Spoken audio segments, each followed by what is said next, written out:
আসসালামু আলাইকুম রহমতুল্লাহ। দেশের সম্মানিত জ্বালানি মন্ত্রণালয় বা সরকারকে দৃষ্টি আকর্ষণ করে বলছি, বর্তমান দেশের জ্বালানি যে কৃত্রিম সংকটটা দেখা দিচ্ছে,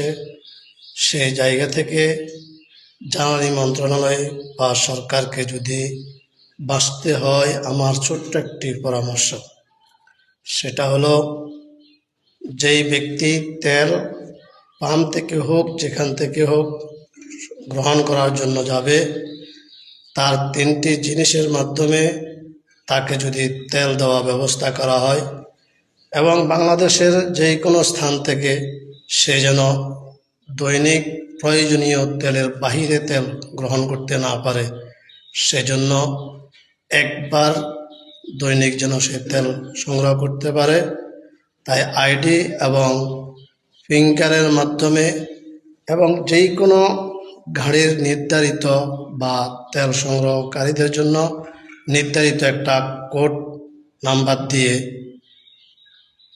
যদি তেল দেওয়া হয়, তাহলে আশা করছি কৃত্রিম যে সংকটটি ইনশাল্লাহ